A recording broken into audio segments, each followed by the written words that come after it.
Delhi liquor కేసులో BRS MLC కవితకు bail ఇచ్చింది సుప్రీంకోర్టు. లిక్కర్ పాలసీలో ఈడీ, సిబి కేసుల్లోనూ బెయిల్ ఇస్తూ ఉత్తర్వులు ఇచ్చింది. ఢిల్లీ లిక్కర్ పాలసీలో ఈడీ, సిబిఐ కేసులో బెయిల్ కోరుతూ సుప్రీంకోర్టును ఆశ్రయించారు.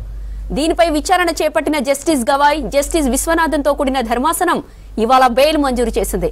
దీనికి సుప్రీంకోర్టు 3 ప్రధానమైన కారణాలు చెప్పింది. సిబిఐ ఫైనల్ ఛార్జిషీట్ దాఖలు చేసిందని, ఈడీ కూడా దర్యాప్తు పూర్తి చేసిందని తెలిపింది. నిందితురాలు జైలులో ఉండాల్సిన అవసరం లేదంది. మహిళగా కూడా పరిగణించాల్సి ఉందని అభిప్రాయపడింది. అందుకే బెయిల్ మంజూరు చేస్తున్నట్లు ధర్మాసనం తెలిపింది. కవిత తరపున సీనియర్ న్యాయవాది ముకుల్ రోహత్గి, ఈడీ, సిబిఐ తరపున ఏఎస్జీ వాదనలు వినిపించారు. ఢిల్లీ లిక్కర్ పాలసీలో మార్చి 15న అరెస్టైన ఎమ్మెల్సీ కవిత 153 రోజుల పాటు జైల్లో ఉన్నారు. మార్చి 15న కవిత ఇంటికి అరెస్టు వారెంట్తో వెళ్లిన ఈడీ అధికారులు మొదటగా ఇంట్లో సోదాలు చేశారు. ఆ తర్వాత కవిత నుంచి 5 సెల్ ఫోన్లు స్వాధీనం చేసుకున్నారు. కవితను అరెస్టు చేసి తీహార్ జైలుకు తరలించారు. ఢిల్లీ లిక్కర్ పాలసీలో అక్రమాలు జరిగాయని 2022 ఆగస్టులో సిబిఐ కేసు నమోదు చేసింది. ఇదే కేసులో హైదరాబాద్ కు చెందిన మద్యం వ్యాపారి అరుణ్ రామచంద్ర పిల్లై వాంగ్మూలాన్ని సేకరించి కవితకు నోటీసులు ఇచ్చింది. మరోవైపు ఢిల్లీ లిక్కర్ టెండర్ల వ్యవహారంలో సౌత్ లాబీ నుంచి కోట్లు చేతులు మారాయనే కోణంలో ఈడీ దర్యాప్తు ప్రారంభించింది. అరుణ్ రామచంద్ర పిల్లై రిమాండ్ నివేదికలో అతడిని కవిత బినామీగా తెలిపింది. ఈ సౌత్ గ్రూప్ ద్వారా 100 కోట్ల ముడుపులు ఆప్కో హవాలా మార్గంలో అందాయని అభియోగం మోపింది. గతేడాది మార్చిలో కవితకు నోటీసు జారీ చేసి విచారించింది. ఇక ఇదే అంశానికి సంబంధించి మరిన్ని డీటెయిల్స్ మదార్ అందిస్తారు. మదార్, కవితకు బెయిల్ ఇచ్చేటప్పుడు పెట్టిన కండిషన్స్ ఏంటి? మనీష్ సిసోడియాకు బెయిల్ సందర్భంగా ఎలాంటి కండిషన్స్ అయితే పెట్టారో ఇప్పుడు కవితకు సంబంధించి బెయిల్కి సంబంధించి కూడా అవే కండిషన్స్ పెట్టారు. దాంట్లో ప్రధానంగా 10 లక్షల రూపాయలతోటి ఇద్దరు సెక్యూరిటీ సైన్ చేస్తూ పూచికత్తు అనేది కూడా సమర్పించాల్సి ఉంటుంది.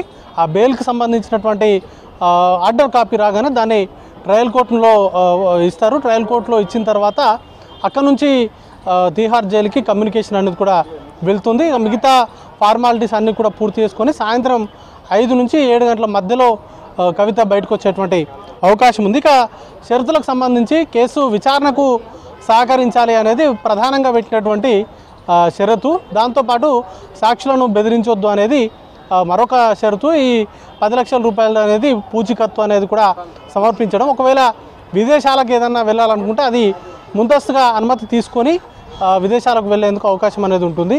ఇక పాస్పోర్ట్ సరెండర్ ఇవన్నీ కూడా రెగ్యులర్గా బెయిల్ మంజూరు చేసేటువంటి సమయంలో వాటిని పెడతా ఉంటారు. ఇప్పుడు కవితకు సంబంధించినటువంటి బెయిల్ మంజూరు విషయంలో కూడా ఆ షరతులు అనేది కూడా ఉంటాయంటూ కూడా చెప్తా ఉన్నారు. మరి కాసేపట్లోనే ఆర్డర్ కాపీ వస్తుంది. ఆర్డర్ కాపీలో ప్రతిదీ కూడా మెన్షనింగ్ అనేది కూడా చేస్తారు.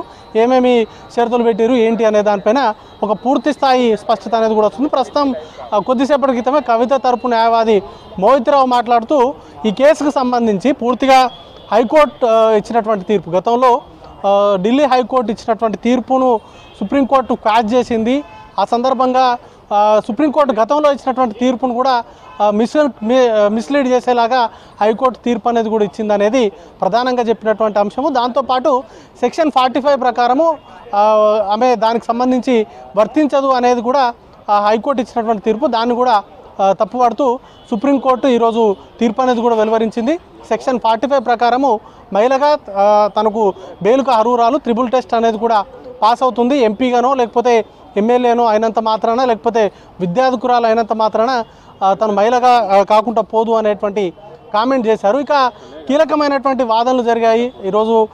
ఈడీకి సంబంధించినటువంటి ఈడీ, సిబిఐకి సంబంధించి అడిషనల్ సోలిసిటర్ జనరల్ ఎస్వి రాజు తన వాదనలు వినిపించారు.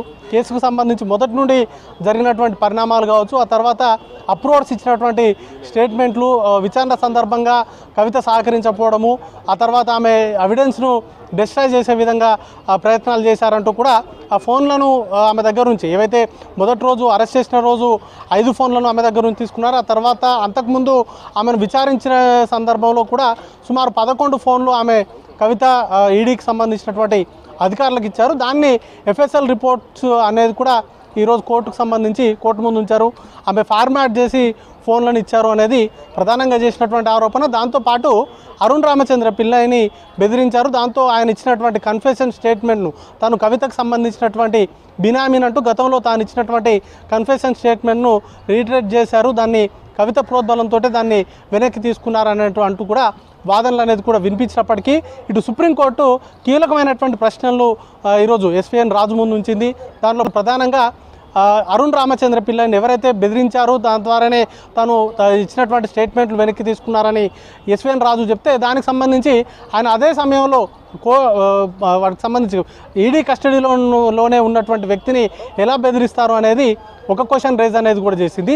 ఇక ఫోన్లకు సంబంధించినటువంటి ఫార్మాట్లకు సంబంధించి కావచ్చు, లేకపోతే ఫోన్లు పదే మార్చారు అనేటువంటి ఆరోపణలకు కూడా ఇవాళ రేపు ఫోన్లు కార్లు అనేది కూడా 2-3 నెలలకే మార్చడం అనేది సర్వసాధారణంగా జరుగుతూ ఉందనేది అదొక ఫైండింగ్ని కోర్టు ఈరోజు వ్యాఖ్యానించింది. ఇక ఓవరాల్గా ఫైనల్గా మహిళగా తనకు బెయిల్ మంజూరు చేస్తూ కొన్ని కండిషన్స్ అయితే పెట్టింది. ఆ కండిషన్ తోటి ఈరోజు సాయంత్రం విడుదలయ్యేటువంటి అవకాశం ఉంది జ్యోతి.